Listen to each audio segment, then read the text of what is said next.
आज युवा मंच संगठन के द्वारा हमारे जो बदायूं में परलॉन में कार्यक्रम हुआ, जिसमें माननीय उत्तर प्रदेश के उप मुख्यमंत्री चिकित्सा शिक्षा एवं स्वास्थ्य जन कल्याण मातृत्व एवं बाल शिक्षा कैबिनेट मंत्री जी ब्रजेश पाठक जी को आज एक ज्ञापन दिया गया है, जिसका मुख्य बिंदु बदायूं में चरमराई हुई और बहुत ही दयनीय स्थिति से खून के आंसू रोती हुई स्वास्थ्य व्यवस्था है। स्वास्थ्य व्यवस्था के अंतर्गत बदायूं जनपद के अंदर तमाम ऐसे संस्थान आते हैं जिसमें स्वास्थ्य के लिए मरीज अपना इलाज कराने के लिए प्रयासरत रहता है।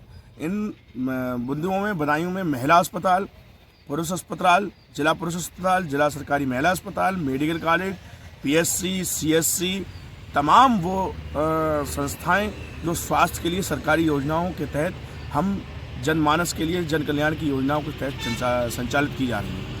इन सभी समस्याओं को लेकर मुख्यमंत्री जी को के संबोधन में उप मुख्यमंत्री जी ब्रजेश पाठक जी को हमने एक ज्ञापन सौंपा है, जिसमें यह बताया गया है कि बदायूं जनपद में क्या स्थिति है इस समय स्वास्थ्य विभाग की। आप ये अनुमान लगाइए कि एक मरीज अपने घर से चलता है जो वृद्ध भी है और बीमार भी है, और वह बदायूं जनपद के जिला सरकारी अस्पताल, पुरुष सरकारी अस्पताल में पहुंचता है और एक रुपए का पर्चा बनाने के लिए लगभग उसे 1 से 1.5 घंटे की लाइन में लगना पड़ता है। उसके बाद वो डॉक्टर की लाइन में लगता है, फिर डॉक्टर उसको देखते हैं, दवाई लिखते हैं या फिर उससे टेस्ट के लिए कहते हैं। जब उसको टेस्ट लिख दिया जाता है तब तो उससे कहा जाता है कि आप अभी ये वाली दवाई ले लीजिए, टेस्ट करवा के फिर मुझे दिखाना। वह व्यक्ति फिर दवाई की लाइन में लगता है दवाई लेने के लिए। उसके उपरांत वो टेस्ट कराने के लिए जाता है, टेस्ट की पर्ची जहाँ बनती है उसकी लाइन में लगता है। पर्ची लगने के बाद उसके बाद जो जहाँ उसको ब्लड सैंपल देना है या जो भी टेस्ट, एक्सरे कराना है, अल्ट्रासाउंड कराना है, जो भी प्रक्रिया करानी है, फिर उसकी लाइन में लगता है। उसके बाद कहीं जाकर फिर उसको उत्तर मिलता है कि आप 2 दिन के बाद आपको रिपोर्ट मिलेगी। पुनः वो दोबारा 2 दिन के बाद फिर आता है, फिर वो रिपोर्ट लेने की लाइन में लगता है और फिर उसके बाद उस रिपोर्ट को ले जाकर फिर डॉक्टर की लाइन में लगता है। तो ये मतलब जो है स्वास्थ्य विभाग में जो व्यक्ति बीमार है, वृद्ध है, वह इलाज कराने आया है या उसको एक सजा दी जा रही है। ये स्वास्थ्य विभाग की सबसे बड़ी नाकामयाबी है, जो एक मरीज को और ज़्यादा बीमार कर देती है, जो घंटों उसको लाइन में लगना पड़ता है। लाइन की प्रक्रिया खत्म होनी चाहिए, ऑनलाइन व्यवस्था होनी चाहिए, पर्ची कटने की ऑनलाइन व्यवस्था होनी चाहिए, काउंटर्स खुलने चाहिए।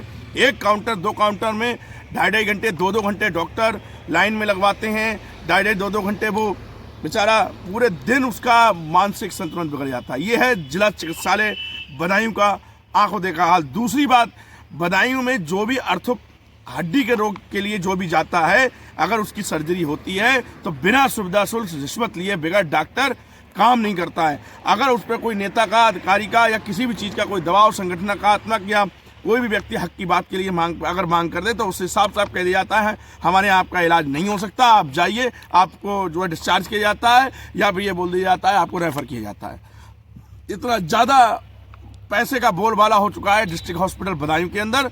दूसरी ओर महिला अस्पताल की व्यवस्था इतनी बुरी है कि महिला अस्पताल के अंदर कोई भी प्रसूति महिला, कोई भी गर्भवती महिला जब डिलीवरी कराने पहुँचती है, उसकी जिम्मेदार बात करते हैं डॉक्टरों से, तो उसको इतना हद तक प्रताड़ित किया जाता है, उसको इतनी मानसिकता दी जाती है कि आपका रक्तस्राव ज़्यादा हो रहा है, उसको परेशान किया जाता है कि नॉर्मल डिलीवरी नहीं हो पाएगी, बड़ी डिलीवरी आप प्राइवेट में करा लीजिए।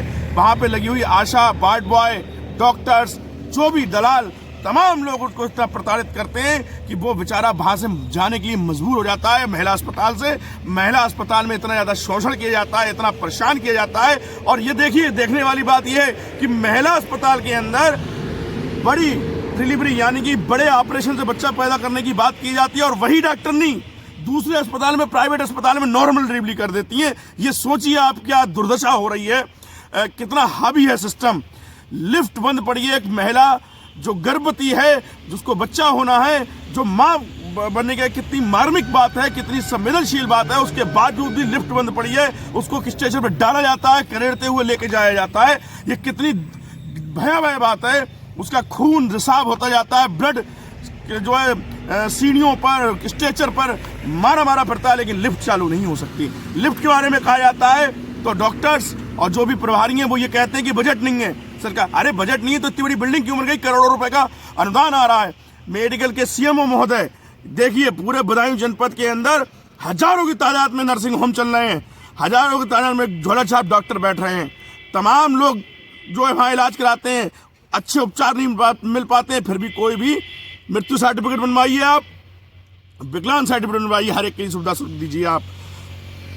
अस्पतालों में गाइडलाइन जारी हुई है प्राइवेट नर्सिंग होम्स के लिए कि फायर की लाइन, इमरजेंसी एग्जिट और तमाम डिस्पेंसरी के लाइसेंस रिन्यूअल तब किए जाएंगे जब ये मानकों के पूर्ण होंगे। लेकिन नहीं, सब रिश्वत खा के सीएमओ महोदय पैसा डकार लेते हैं और स्वास्थ्य विभाग की दुर्दशा कर रहे हैं। ऐसे ही मेडिकल कॉलेज है, मेडिकल कॉलेज में भी कोई भी ऑपरेशन हो उसके लिए पहले सुविधा 20,000, 10,000, 15,000 जो भी होता है उनका मनमानी तरीके से लेते हैं, उसके बाद ऑपरेशन करते हैं। अगर कोई व्यक्ति पैसा नहीं दे पाता है तो उसको नंबर लगा देते हैं, महीनों के बाद उसका नंबर आता है, आता भी है नहीं आता है, तब तक बेचारा इतना जो पीड़ित है, परेशान है, जिसके पथरी का दर्द है, जिसको पैर टूटा हुआ है, फ्रैक्चर है, उसका नंबर लगा दिया जाता है। बड़ा क्या क्या व्यवस्था है। ब्रजेश पाठक जी बदायूं में आते हैं, आने के बाद निरीक्षण करते हैं, उसके बाद उन्हें यथास्थिति से अवगत नहीं कराया जाता है। उसी संदर्भ को लेकर आज युवा मंच संगठन ने ज्ञापन दिया है। ये 5 सूत्रीय ज्ञापन, 21 सूत्रीय ज्ञापन, 5 पेज का ये ज्ञापन है। और मैं ये समझता हूँ इस ज्ञापन को